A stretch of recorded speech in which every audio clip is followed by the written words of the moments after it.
जब मैं अपनी फैमिली के साथ शहर में रहा करता था। हम लोग गांव से 10 साल पहले ही शहर में रहने आ गए थे। मैं और मेरा छोटा भाई राहुल, हम दोनों अपनी पढ़ाई यहीं पर करा करते थे।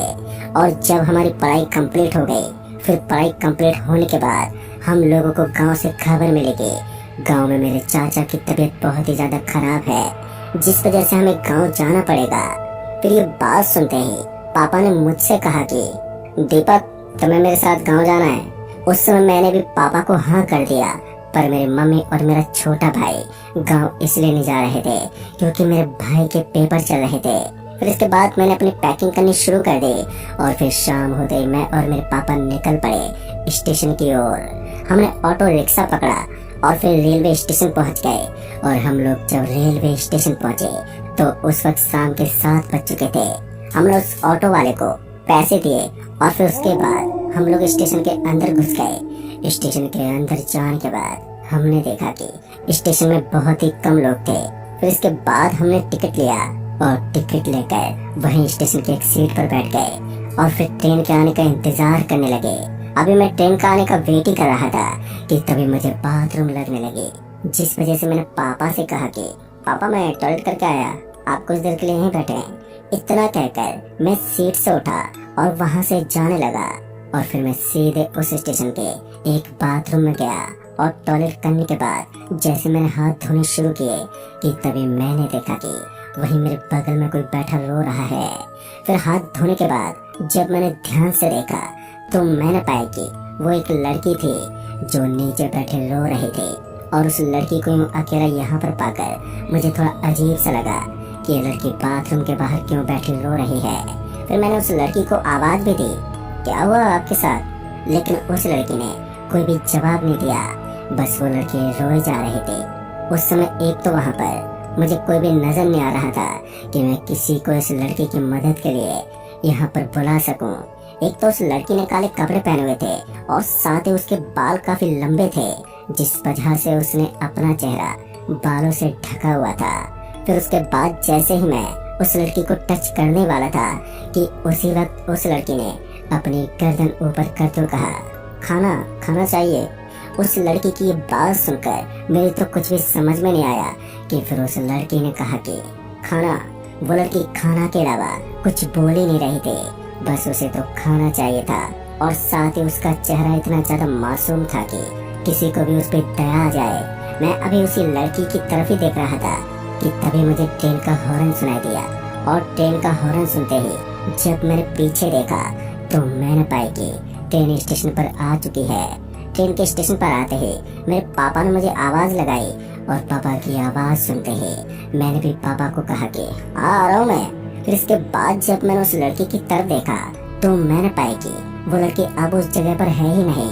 और उस लड़की को उस जगह पर ना पाकर मैं थोड़ा सहम सा गया कि इतनी सी देर में भला वो लड़की आखिर कहाँ गायब हो गई। मेरे तो उस वक्त बिल्कुल भी समझ में नहीं आया कि वो लड़की अचानक से कैसे गायब हो गई। मैंने उस लड़की को इधर उधर देखा पर वो लड़की मुझे कहीं भी नजर ही नहीं आई।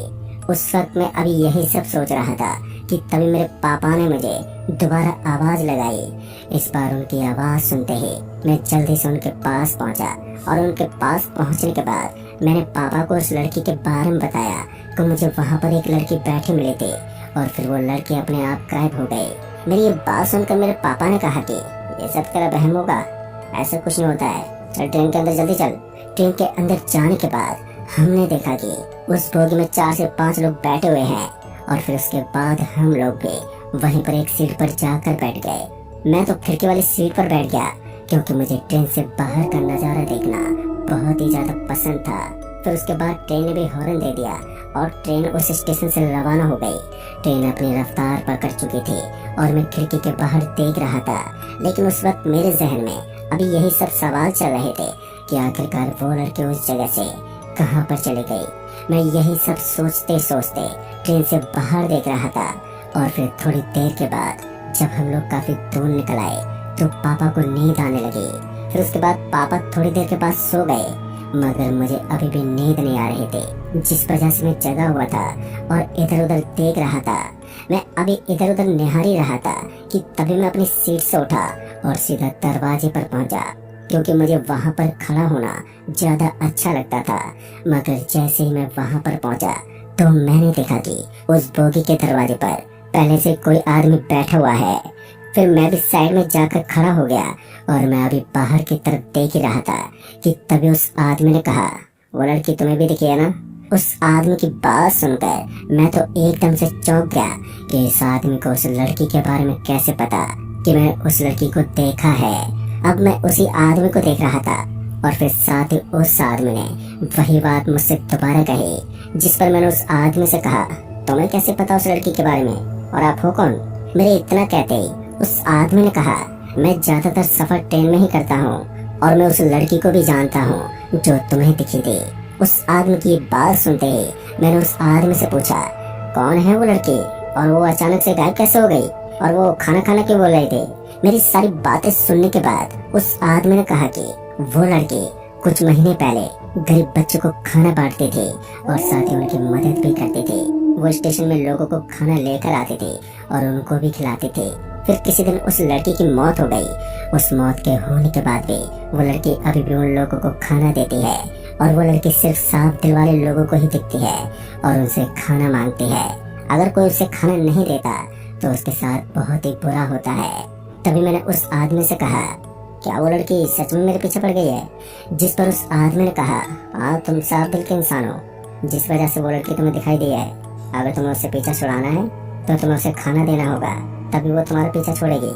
उस आदमी के ये कहने पर मैं अब डरने लगा था कि अब वो लड़की मुझे दोबारा ना दिखे। तभी उस आदमी ने कहा, अगर वो लड़की तुम्हें दोबारा दिखे तो उसे तुम खाना दे देना। और फिर दोबारा उस आदमी से मैंने कहा कि अगर वो लड़की मुझे नहीं दिखे तो फिर इसके बाद क्या होगा? फिर उस आदमी ने कहा, वो तो आगे पता चल जाएगा। और इतना कहकर वो आदमी दूसरी बोगी में चला गया और फिर मैं भी अपनी सीट पर जाकर बैठ गया। मगर मैं सीट पर बैठे बैठे घबरा रहा था। फिर उसके बाद ट्रेन एक स्टेशन पर रुकी और जब मैंने बाहर की तरफ देखा तो वो स्टेशन उस वक्त पूरा वीरान दिख रहा था। कोई भी आदमी मुझे वहाँ पर नहीं दिख रहा था।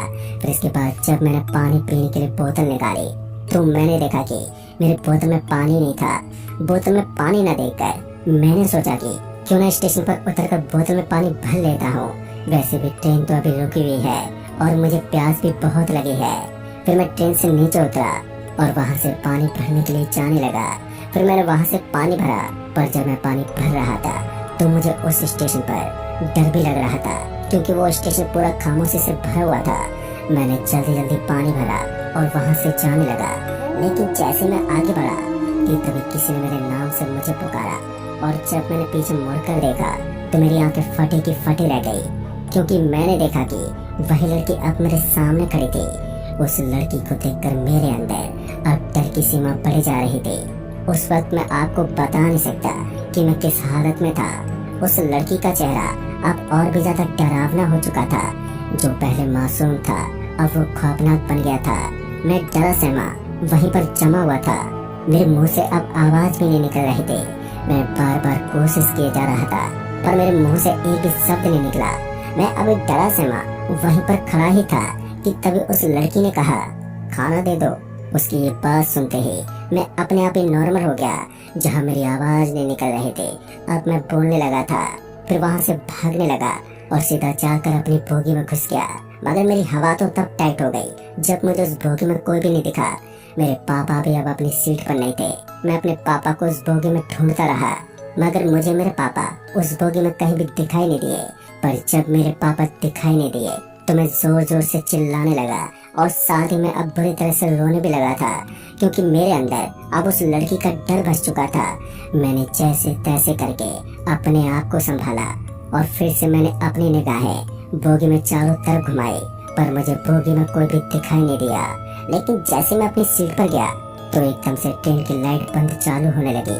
उस वक्त मैं पहले से घबरा रखा था और अब ये लाइट को बंद चालू होता देख मैं बुरी तरह से सहम गया था। मैं अब बस कोने में जाकर खड़ा हो गया और रोने लगा कि अब मैं करूँ तो करूँ क्या। मैं अभी रो ही रहा था कि तभी मुझे एकदम से उस आदमी की बात याद आ गई। उस आदमी ने कहा था कि अगर तुम उस लड़की को खाना दे देते हो तो तुम्हारा उससे पीछा छूट जाएगा। फिर इसके बाद मैं जैसे उठा तो मैंने देखा कि अब उस बोगी की लाइट बंद हो गई है। अब उस स्टेशन में कुछ बच्चे दिखाई दे रहे हैं जो कि बहुत ही बुरी हालत में थे। उन बच्चों को देखकर मैं ट्रेन से नीचे उतरा क्योंकि वो बच्चे अब वहीं स्टेशन पर बैठे हुए थे। मगर जब मैं उन बच्चों के पास पहुंचा तो मैंने देखा कि वो बच्चे अपनी गर्दन झुकाए हुए नीचे बैठे हैं। उनको ऐसे बैठा देखकर मेरी तो कुछ भी समझ में नहीं आया। एक तो मैं पहले से इतना डरा हुआ था, ऊपर से बच्चे कब यहाँ पर आ गए और उन बच्चों के कपड़े बड़े ही बुरी तरह से फटे हुए थे और साथ ही वो बच्चे ठंड से कांप भी रहे थे। मुझे उन बच्चों को देखकर तरस तो आ रहा था मगर मैं उन बच्चों के लिए कुछ कर नहीं सकता था। लेकिन मुझे उस समय एक बात समझ में नहीं आई कि कुछ देर पहले तो इस स्टेशन में मुझे कोई भी नजर नहीं आ रहा था, बस उस हेलो सिवाय उस लड़की के। तो ये बच्चे कब यहाँ पर आ गए? अभी मैं यही सब सोच रहा था कि तभी मुझे उन्हीं बच्चों में से एक बच्चे ने कहा खाना। उस बच्चे की बात सुनते ही मुझे उस लड़की की बात याद आ गई जो कि खाना मांग रहे थे। उस आदमी ने मुझे कहा भी था कि वो लड़की गरीब बच्चों को खाना दे रही थी। फिर उसके बाद मुझे याद आया कि मेरे बैग में मम्मी ने खाना पैक किया था और वो खाना अभी भी मेरे पास रखा हुआ है।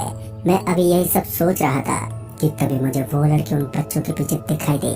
उस लड़की का चेहरा फिर से मासूम दिख रहा था। उस लड़की को देखते मैं समझ गया था कि मुझे उसे खाना देना है। फिर मैं ज्यादा ना देरी करते हुए सीधा अपनी बोगी में गया और फिर अपनी सीट पर जाकर मैंने बैग से खाना निकाला और फिर ट्रेन से नीचे उतरकर उस लड़की के पास गया और मैंने उस लड़की को खाना दे दिया। खाना देते उस लड़की ने उन बच्चों को खाना दे दिया और साथ ही उस लड़की ने कहा अब तुम जा सकते हो, अब तुम्हारे साथ कुछ नहीं होगा। उस लड़की की ये बात सुनकर मुझे अब राहत मिल गई थी मगर मुझे उस लड़की के लिए काफी बुरा लग रहा था। आखिर क्यों अच्छे लोग जल्दी मर जाते हैं। फिर मैं भी उस लड़की को अलविदा बोलकर बोगी के अंदर चढ़ गया और साथ ही जब मैं बोगी के अंदर घुसा तो तभी ट्रेन ने भी हॉर्न दे दिया।